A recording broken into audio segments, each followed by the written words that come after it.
porque homem nenhum vai conseguir me ajudar, a não ser o Senhor. E um quebrantado de coração, ele move o coração de Deus. Verdade.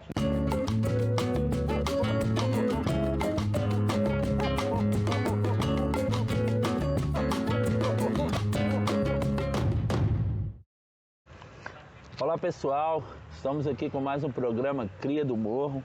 Estamos aqui na região nordeste de Belo Horizonte, no bairro União. E hoje iremos conversar com uma pessoa muito especial, que é o nosso amigo Davi. E aí, Bom Davi, dia. como é que tá? Beleza, Tranquilo? Márcio? Graças a Deus. Vamos contar um pouquinho da sua história hoje? Vamos sim. Vamos Bacana. juntos. E Davi, se apresenta aí pro pessoal do Cria do Morro. Bom dia, Cria do Morro. Meu nome é Davi.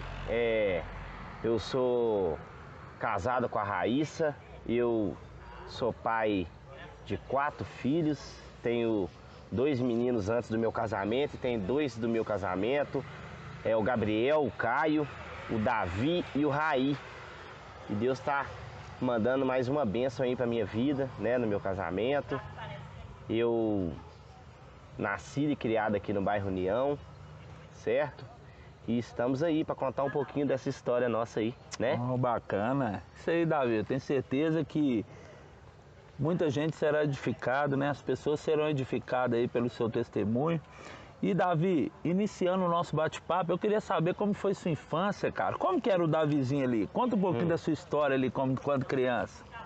Minha história é... Nasci...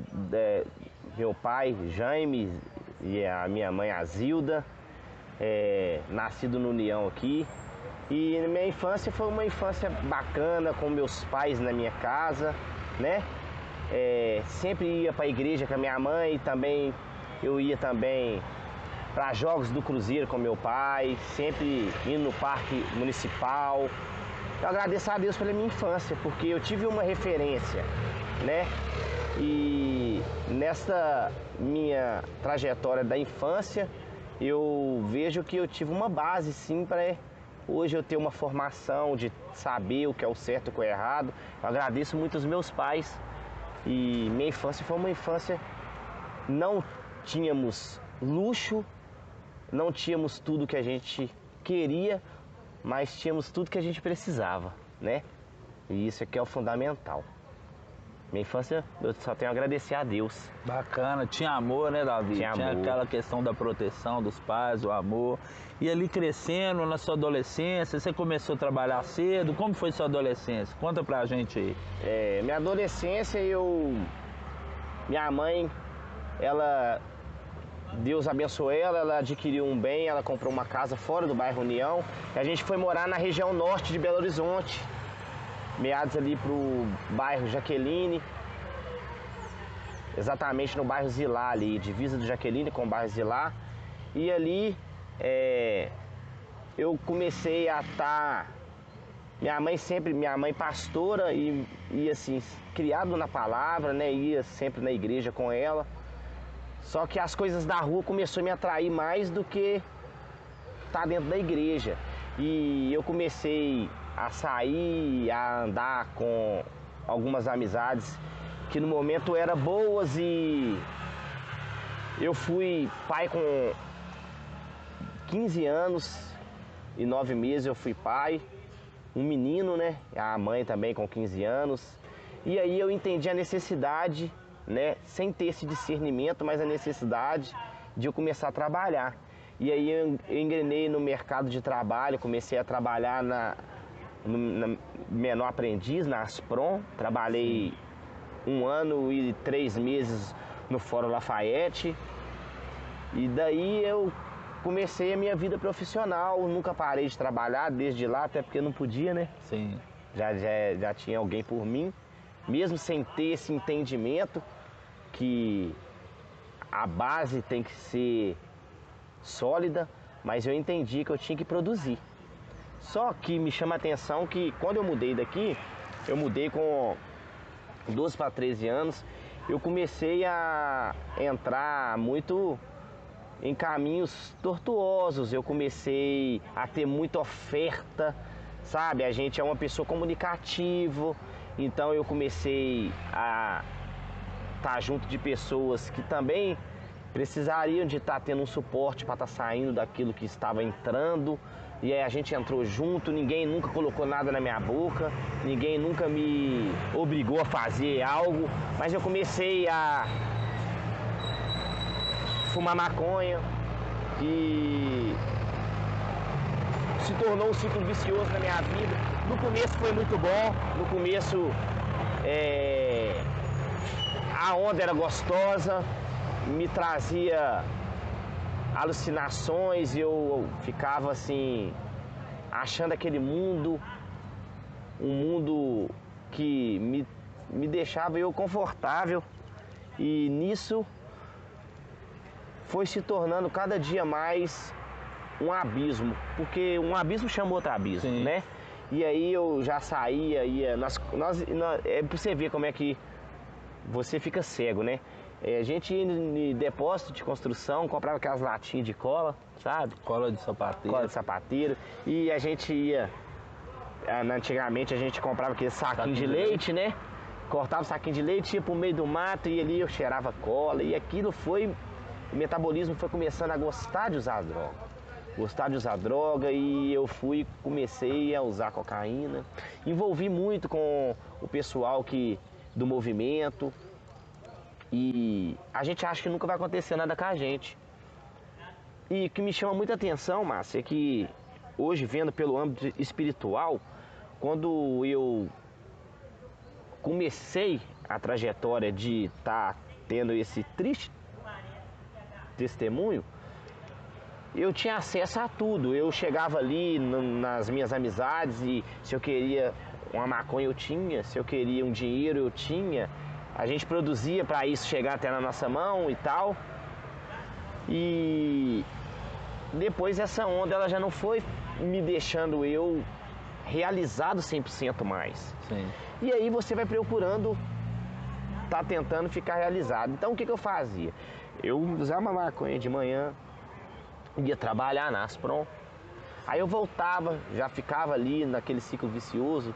E aí ficava fumando maconha e depois eu já começava a usar cocaína. E viciei na cocaína, que aí foi o estágio onde eu comecei a afundar mesmo. Porque até então, quando era só maconha, até então, quando eu usava um loló, eu ainda tinha um ponto de equilíbrio naquilo. Hoje eu não quero, não, só esse aqui. Mas aí quando eu comecei a usar a cocaína, no começo eu ainda tinha um controle, mas assim, foi muito instantâneo.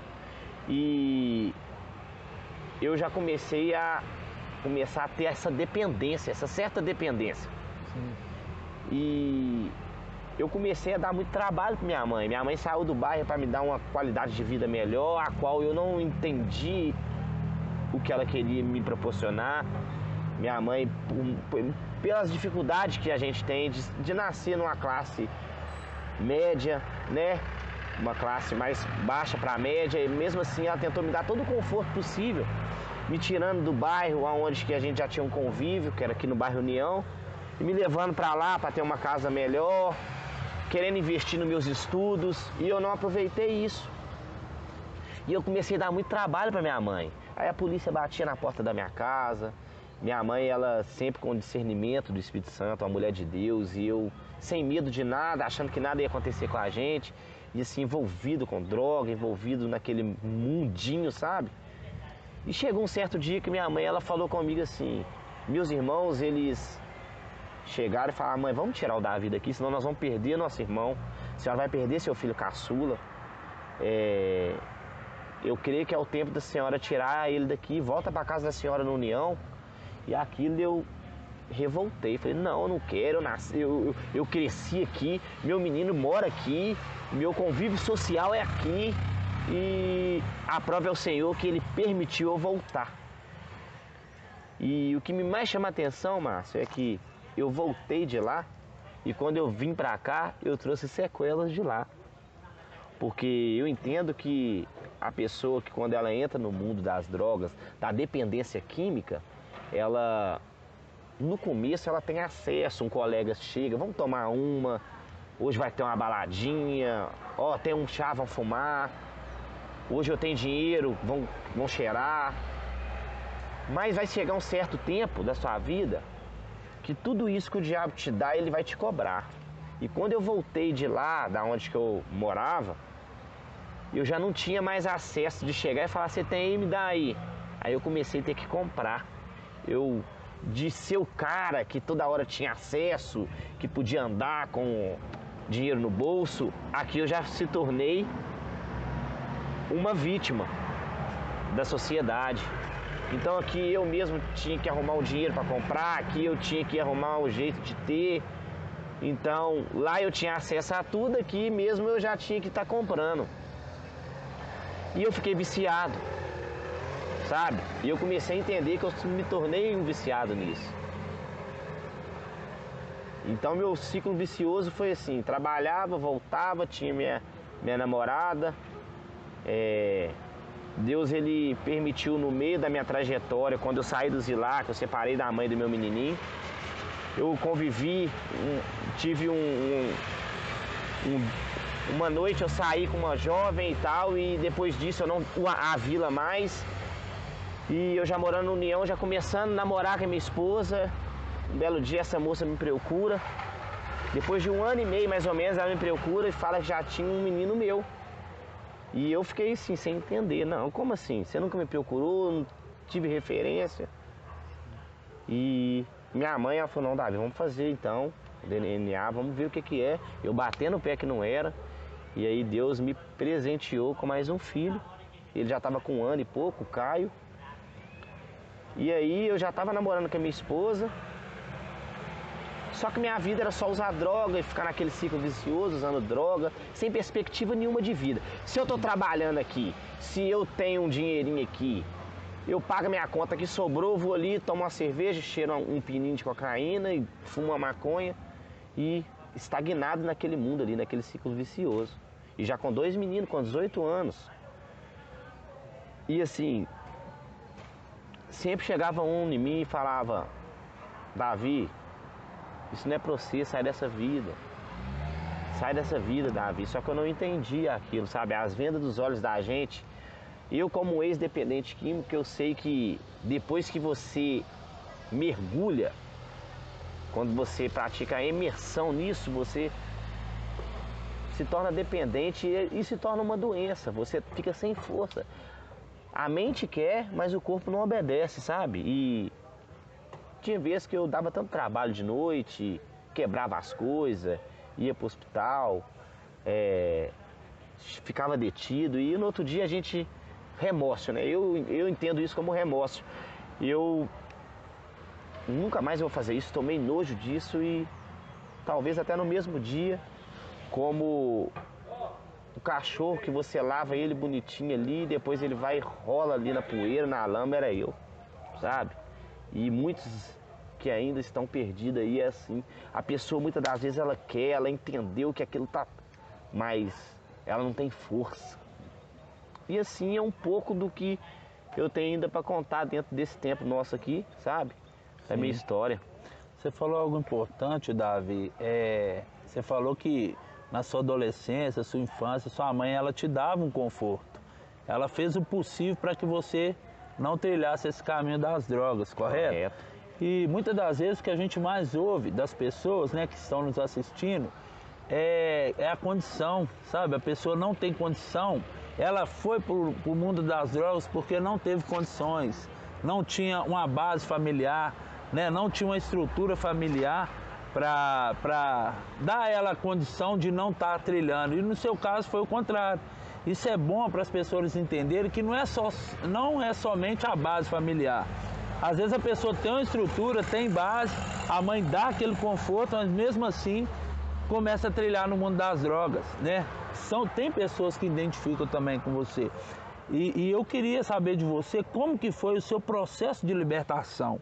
Como que você conseguiu? Você bem disse que tem aquela dificuldade, a pessoa não tem força para sair, né? Só quem viveu que sabe como que é. E eu queria que você falasse para o nosso público como que foi a sua saída das drogas, uma vez que você foi muito assim, dependente químico. Sim. Primeiramente, eu queria externar aqui que eu estava conversando até com minha esposa um dia e eu falei com ela que tem 2 áreas que iguala a sociedade, que é o futebol e a droga. O futebol, você vai chegar num campo de futebol, você vai ver um cara que teve estrutura, que é playboy, que tem uma condição boa, com um que também que tem uma condição ruim, mas que o nível do futebol dos dois, eles se igualam, são muito bons de bola. A gente tem aí melhor do mundo, tanto um que veio de uma periferia, tanto um que tinha um conforto melhor, que se nivelava no futebol. A droga também é a mesma coisa. A droga, ela não tem limite de classe social, ela iguala as duas classes. Então, por mais que você teve uma base boa, ou se você não teve uma base tão sólida, a gente entende que acaba que você, na balança, você se iguala, sabe? E no meu processo de libertação, ele aconteceu do seguinte: de tanto eu quebrando a cabeça, dando trabalho, aí a polícia vinha, detido, e vergonha, e tristeza, e no outro dia arrependido não, remorso ali, né? Muitas das vezes achando que estava arrependido, mas não, aí voltava de novo. E teve um dia que eu tive uma fatalidade, que alguns polícias eles veio na porta da minha casa e eu tava brigando muito, querendo dinheiro para usar cocaína, e minha família falou: não. Eu falei: não, eu sou um camarada do bem, eu não faço nada de errado e eu quero, e assim, achando que o pessoal é obrigado a gente é muito vítima. Sim. A pessoa, eu como autoridade para falar, o dependente de crime, ele se torna vitimista. Ah, eu tô nisso é porque eu não tive oportunidade, eu tô nisso porque minha família me rejeitou. Sim, mas eu quero falar pra ti que pode até uma mãe deixar um filho, mas Deus nunca esqueceu de você, Ele nunca te deixou. E assim foi na minha vida também, sabe? E a gente, olha, hoje a gente faz uns trabalhos aí, que a gente vai em moradores de rua, a gente vai em pessoas que estão na rua, e 90% dessas pessoas, elas não voltam para sua casa por causa da soberba. Porque muitas das vezes magoou, pintou e bordou dentro de casa e não tem coragem de ligar e falar: me desculpa, mãe, me desculpa, esposa, por mais que você está levando a tua vida, mas eu quero reconciliar com os meus filhos, eu quero ter um norte para seguir de novo. A pessoa está tão cega, está tão presa, que a pessoa não consegue. Você chega na pessoa, senta do lado dela, igual nós estamos aqui: ô cara, me conta um pouquinho da sua história. Pô, mas você saiu de casa, é sair, porque lá ninguém gosta de mim. Sempre, a gente, eu falo com propriedade minha, com autoridade para falar. A gente nunca reconhece: poxa, eu também, eu não fiz por onde. E hoje eu tô aqui, ó, nessa estaca zero. E essa libertação minha, ela foi no seguinte: esses polícias chegaram até na minha casa na parte da manhã, e eu saí. Hoje eu entendo no âmbito espiritual que eu estava possesso de demônio, e eu cheguei até na rua assim, o polícia veio me abordar, eu joguei o polícia no chão, ele bateu o braço no chão, ele chegou a ter uma luxação no braço, o outro veio, eu joguei o outro no chão também, e aí eu caí na real, eu acordei assim, eu falei: nossa, eles vão me matar, eu vou me quebrar eu todo. E eles chamaram reforço e chegaram, e assim, eles me levaram eu para um lugar, e eles iam até também para impor autoridade, né? Mas Deus não permitiu, e eles me levaram para a UPA. Eu tinha machucado os pés, e chegou lá, eles me encaminhou para Ceflan. E eu tinha já algumas passagens que aquilo podia me prejudicar e estourar, e eu ter um tempo de pena que eu ia ter que assumir. Só que Deus, ele começou a falar comigo ali: que eu não quero ser assim. Olha a vergonha que você está causando para ti próprio. Olha o nível que você está chegando. E eu voltei. Você acha que eu parei? Não.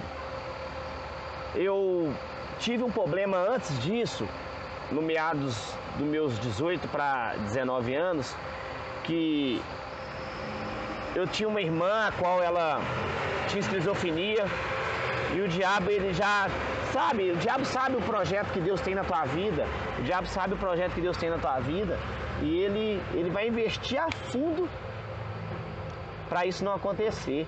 E um dia eu cheguei em casa e minha irmã, ela chegou, me dá uma facada do lado do coração, e eu cheguei, tá 4 pontos do lado do coração aqui, fui pro Resoleta Neves, e ali eu fiquei inconsciente, e depois quando eu voltei, O médico falou, por causa de 3 milímetros, não chegou a afetar o meu coração. E mesmo assim, hoje eu tenho esse entendimento, eu não parei, eu continuei ainda naquele ciclo vicioso. Eu nem tentava parar, sabe? As pessoas vinham falar, eu falava, eu gosto de fumar um mesmo, eu gosto sim da vida que eu levo, porque eu sou um cara trabalhador, eu não devo nada a ninguém, eu pago as minhas contas, sabe? Mas faltava algo. E aí chegou no fundo do poço esse dia desses polícias, eu fiquei assim oprimido, eu não saí em casa, eu cheguei até não ficar preso, fiquei detido e depois disso eu consegui voltar para casa. E ali o Espírito Santo de Deus, ele começou a me convencer que eu precisava de ter uma mudança radical. Não só a aparência, mas de dentro para fora, sabe? Sim. E um dia eu fui numa congregação e ali o Espírito Santo de Deus, ele falou profundamente ao meu coração e eu falei, basta, eu quero sim. Para você que está ouvindo aí, eu quero te falar que mesmo se você não acredita mais em você, igual eu em outrora, tem um que ele aposta tudo na tua vida, no projeto falido ele investe. E quando a gente quer, abre as portas do coração da gente, ele entra. É difícil, mas a gente tem que ir caminhando aos poucos, sabe? E eu entendi que eu precisava e eu era tão dependente que eu falei, meu Deus, como que eu vou parar de usar tanta droga assim? Mas eu comecei todo dia a ir nos cultos, e indo devagarzinho e caminhando, sem entendimento nenhum, aquele tanto de palavra, tanta informação da palavra de Deus, eu não conseguia digerir todas as palavras, mas a força de vontade eu tinha. E eu continuei caminhando e a partir do momento que eu comecei a buscar em jejum, buscar em oração, Deus ele começou a entrar e me libertar. Eu comecei a sair das amizades, todos os meus amigos, gosto todos deles, tenho uma convivência top com eles. Mas eu entendi que quando eu queria uma transformação, não era o momento de estar ali, porque ainda eu ia ser influenciado. E a partir do momento que você quer uma mudança, você tem que se resguardar, você tem que isolar. Se retirar. E aí, você tem que se retirar. Sim. E eu entendi isso. Aí eu comecei a dar mais atenção na minha casa, cuidar mais da minha família, sabe? Dar atenção para minha esposa, a qual estava sempre ali comigo quando eu precisei. Nosso casamento ele teve o alicerce ele ficou rachado, muito por causa da minha parte. Minha esposa também, ela tentou, mas também a gente é ser humano, a gente é fraco, a gente é falho. E meu casamento ele teve também umas rachaduras, a qual Deus quebrou tudo e ele fez uma fundação nova. E hoje nós somos testemunho do que Deus faz, sabe? Ele restituiu o meu casamento, restituiu a minha família. Hoje eu tenho uma credibilidade de a pessoa falar, nossa Davi, que transformação. E aí eu comecei assim, eu fumava toda hora, eu comecei a fumar menos maconha. Eu comecei, se eu cheirava todo dia, eu comecei a tentar me controlar. E quando eu perdi, eu cheirava uma vez na semana. Mas fui buscando de Deus e falando, Deus, eu não quero isso na minha vida. E aí aconteceu, cara. Aconteceu que Deus me libertou. Gradativamente as coisas foram acontecendo. Foram acontecendo. Mas o que não pode faltar é a força de vontade. Porque até para Deus te ajudar, você tem que querer.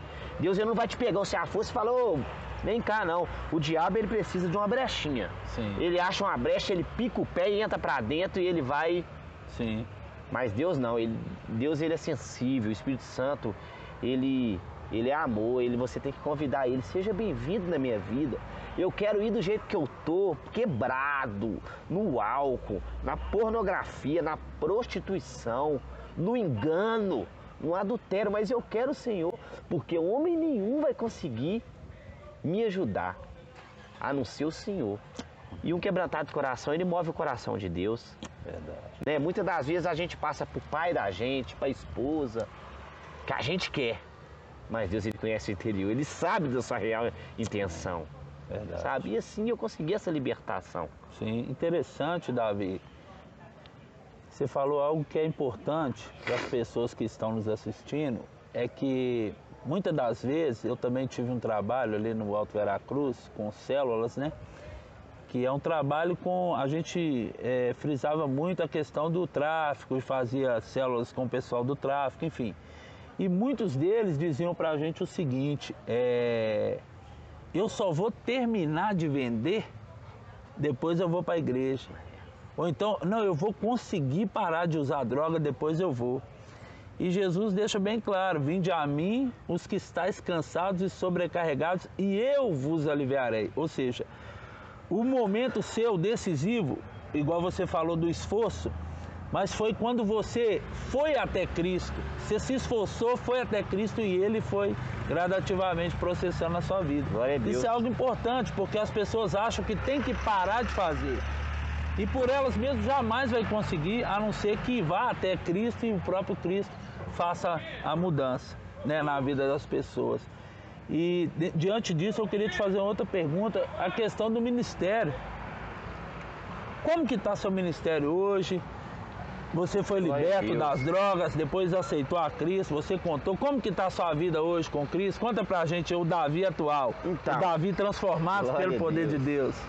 Hoje, pela misericórdia do Senhor, né? Hoje eu sou um missionário, eu e minha esposa somos missionários. Nós congregamos aqui na Igreja Unida do bairro União e nós temos um trabalho voltado a pessoas carentes. Nós temos um trabalho de estar fazendo uma triagem, encaminhando pessoas para a clínica de recuperação, tanto feminina, tanto masculina. A gente tem um apoio bastante bacana com essas clínicas. Nós ministramos a palavra do Senhor em clínicas, certo? A gente consegue aí tanto uma vaga social como semi-social, uma vaga integral, que a gente faz essa triagem, né? A gente vê a real situação da família ou então daquele... Porque quando você pega uma pessoa em estado de rua, infelizmente ela não vai ter como marcar ali das despesas, então a gente, pelo direcionamento de Deus, a gente consegue encaminhar para uma clínica. Pessoas são assim transformadas, a gente fica maravilhado, sabe?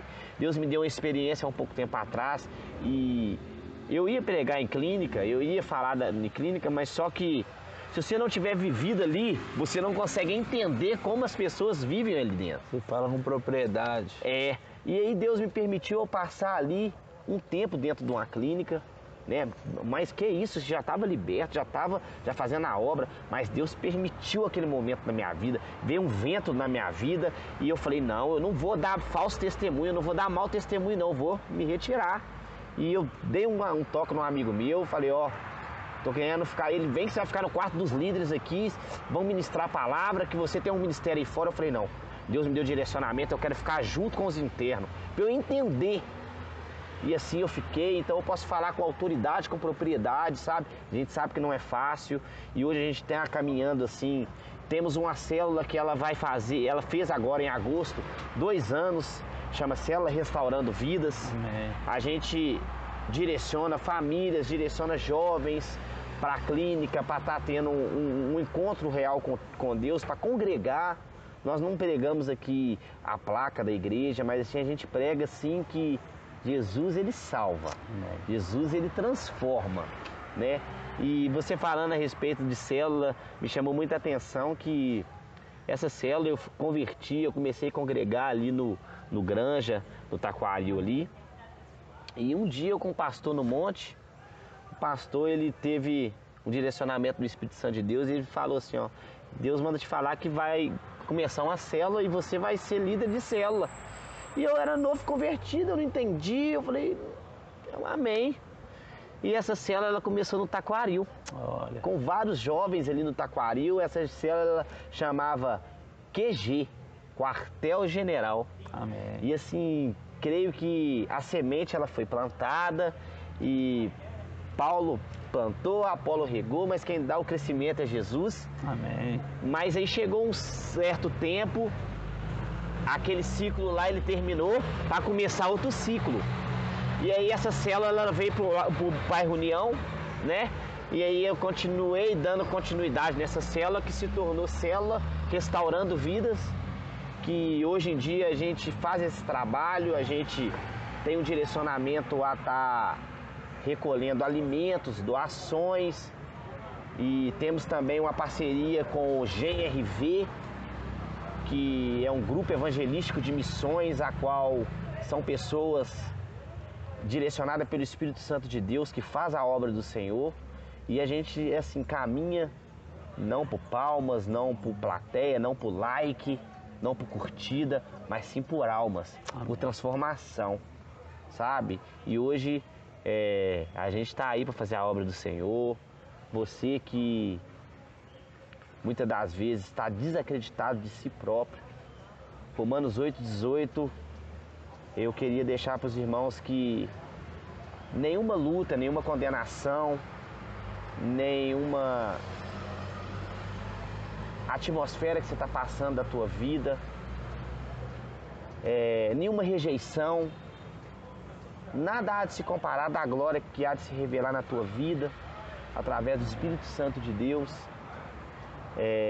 Ainda assim, há esperança para a árvore que foi cortada, há esperança para a tua vida, há esperança para aquele que crê que tem uma transformação.